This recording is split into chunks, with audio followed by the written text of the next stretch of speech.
Inyo ang Panginoon. At sumaiyo rin. Ang mabuting balita ng Panginoon ayon kay San Juan. Papuri sa iyo, Panginoon.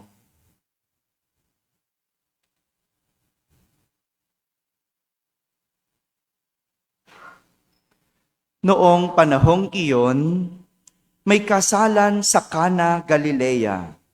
At naroon ang ina ni Jesus. Si Jesus at ang kanyang mga alagad ay naroon din.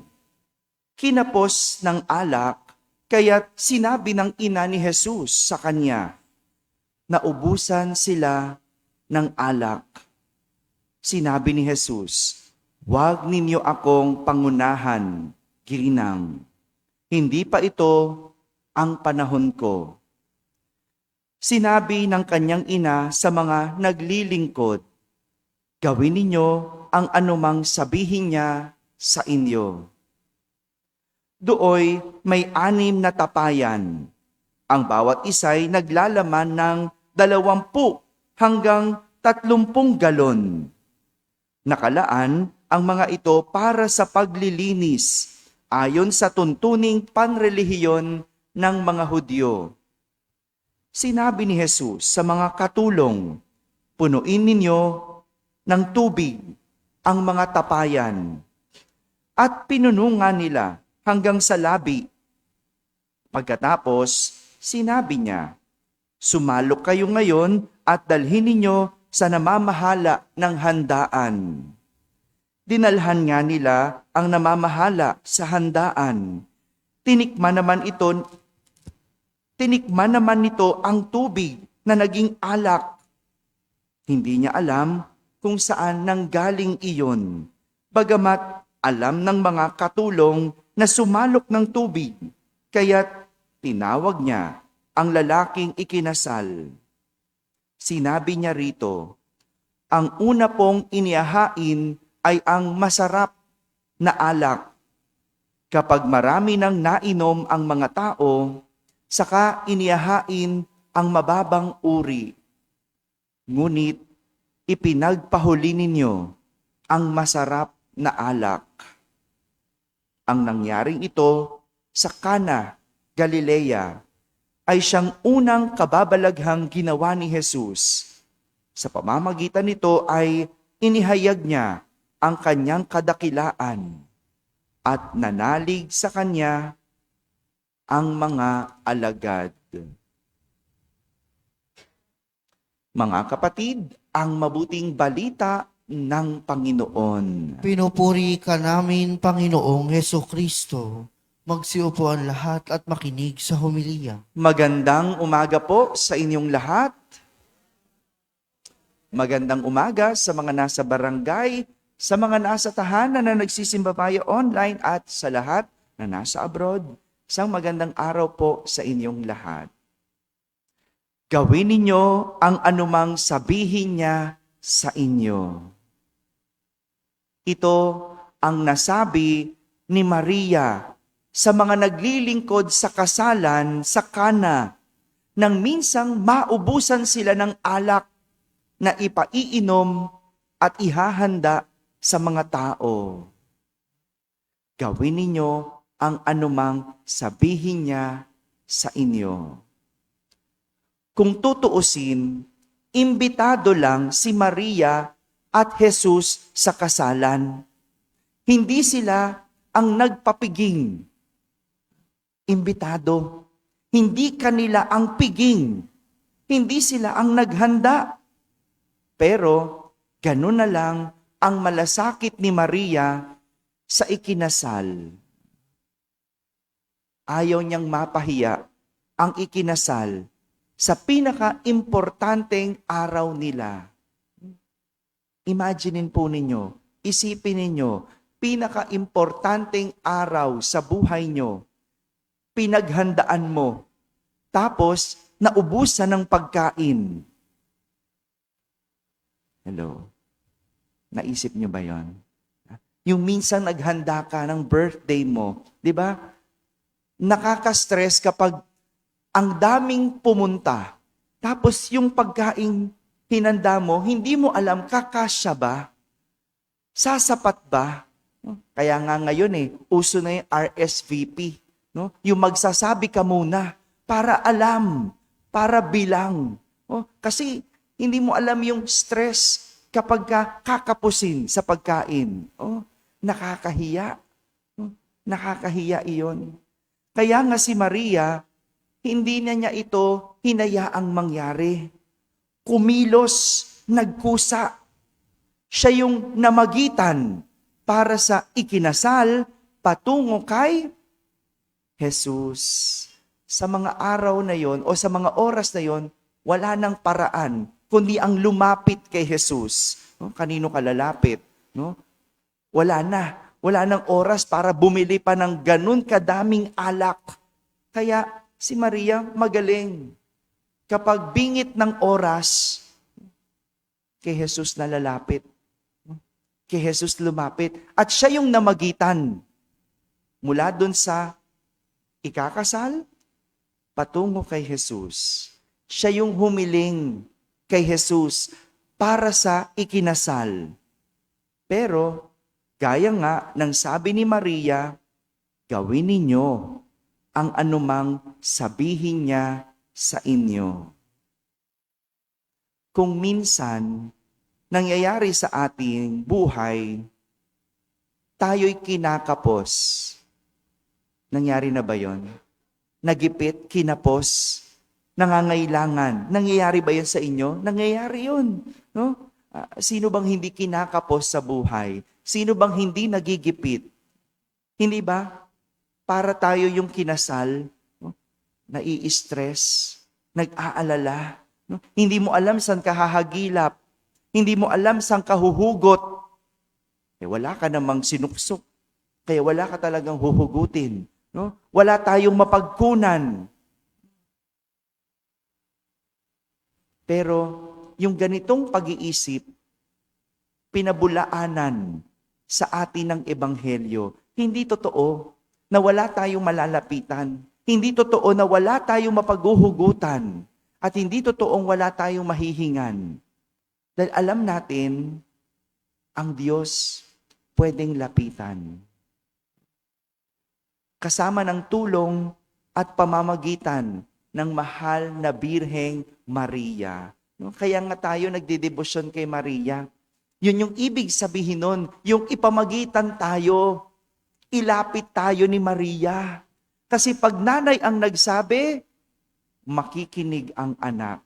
No? Tingnan nyo, kahit nga sinabi ni Jesus, hindi ko pa oras. Huwag kang mapanguna. Oh, di ba? Naman tayo, mapanguna tayo, di ba? Pero, no, dinilig pa rin, pinagbigyan pa rin ni Jesus, no? Binigay pa din. At hindi lang basta kung anong ibibigay. The best.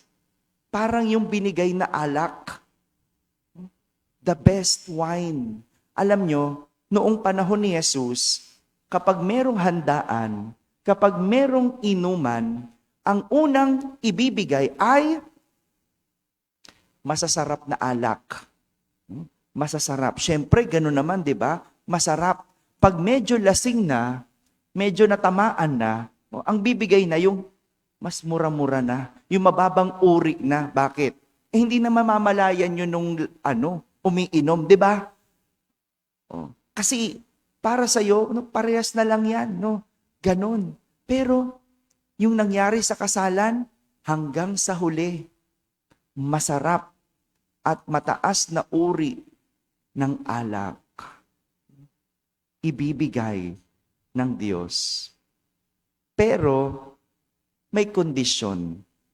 Ang sabi ng mahal na ina, gawin ninyo ang anumang sabihin niya sa inyo.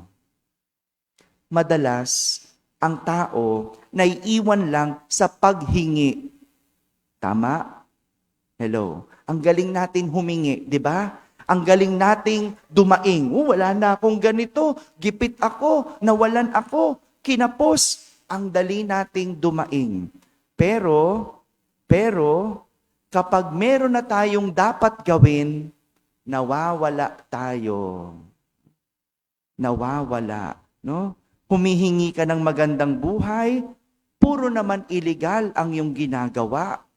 No? Hingi ng mabuting asawa, nung binigyan, anong ginawa? Niloko, kinaliwa. No? Hingi ng kagalingan, pero ayaw namang tumigil sa bisyo. O paano? Di ba? Ngayong araw na to, pinagdiriwang natin ang kapistahan ng mahal na Birhen ng Lourdes. Nag-aparisyon ang mahal na Birhen sa isang 14 na taong gulang babae na nagngangalang Bernadette Soubirous. Sabi nyo nga, 14 years old lang siya noon. Mula Pebrero 11 hanggang July 16, birthday ko pa, no? Hanggang July 16, 1858, 18 times, 18 beses nagpakita ang mahal na ina. At sinabihan niya si Bernadette na maghukay sa isang lupa hanggang sa may nakita itong bukal ng tubig. At alam niyo po, hanggang ngayon, halos humigit 70 klaseng sakit ang napapagaling ng bukal na iyon. Hanggang ngayon. No? Nakapunta ako doon sa Lourdes at ang daming may sakit. Ang daming dinadalang may sakit. At napagaling yon nung tubig. Napagaling ng tubig. Pero una sa lahat, walang napagaling kung hindi sumunod si Bernadette Soubirous. 14 years old. Ano ibig sabihin nito? Pinapakita na kahit bata, marunong sumunod. E di na, dapat lalo na ang matanda. Hello, mga matatanda. No? Marunong bang sumunod? Kaso ang matanda, makatwiran. No? Gusto gumaling. Pero anong ginagawa? Hindi sumusunod sa doktor. Yan. No? But ano sasabihin? Father, may gamot naman. Father, kaunti lang. Alam nyo, meron ngayong kilalang vlogger na doktor, no? Meron ba kayo napapanood ng mga doktor sa social media? 'Di ba? Kung ano-ano yung mga sinasabi nila, no? Ganun pala, no? Yung isang doktor doon, binibiro nga siya, no? Yung parang wala ka nang kakainin. Parang wala ka nang gagawin. Lahat pala merong dulot na hindi maganda. Ultimo, pag di-4, sino yung nakaupong D4 dyan? No? Ultimo yung pag D4, merong hindi magandang dulot. Akong hilig kong dumi-4 no? May ganun pala yun, no? Kung pakikinggan mo, lahat ng yon, sabi ng mga pilosopo, di wala na kaming gagawin, wala na kaming kakainin. Pero hindi. Di ba? Pinapaunawa at sinasabi sa'yo, yung mga ginagawa mo, ang maaring magdulot sa iyo ng sakit.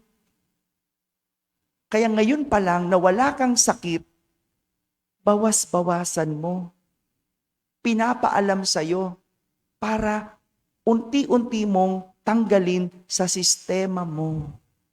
Totoo naman, sa panahon ngayon, hindi mo na alam kung bakit nagkaka-cancer ang tao, kung bakit ang bata merong diabetes.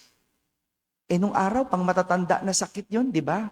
Pero bakit hindi? Yung mga kinakain natin, yung hotdog, no? Yung kulay pula ng hotdog, yun pala, no? Ang laking dulot niyan. Pero kung makapag-hotdog tayo, no? Kaya sabi ko sa nanay ko, no? Ma, sabihan mo, yung mga, mga manugang mo, no? Wag na maghanda ng hotdog, no? Sa mga anak nila. No, kasi bawas-bawasan, no? Yung donut, no? Bawas-bawasan. Yung donut pala, dapat yan, once a month lang ang kain. Ilang beses kayo kumakain ng donut? Once a month lang. No? Ang sarap-sarap, ang liit-liit, pero grabe pala ang nadudulot. No? Yung mga bagay na yan. Kasi tayo, Ang hilig natin, kung kailan may sakit, saka susunod. Kung kailan may sakit, kung kailan nadapa, saka na lang magbabago. Itong mga sinasabi sa atin, pwede nang gawin para maiwasan ang sakit. Ibig sabihin, kailangan may pagsunod. Kung gusto mong gumaling, kailangan mong sumunod. Sa eskwela, kung gusto mong gumaling, kailangan mong sumunod. Hindi tayo pwedeng maiwan sa mga ating nakagawian dahil meron kailangang sundin. Ang maganda rito, ipinapakita sa atin, hindi nagkaroon ng milagro kung hindi sumunod. Ibig sabihin, sumunod ka muna bago magkaroon ng milagro. Gusto mong gumaling, matutong sumunod. Matutong makinig. At ang sabi ng mahal na birhen, gawin ninyo ang anumang sabihin niya sa inyo. Mga kapatid, ito ang mensahe sa atin ng ating ebanghelyo. Sa ating kakulangan, merong Diyos na malalapitan. Pero, huwag ka lang basta manghingi. Meron ka ring dapat gawin. Amen. Amen.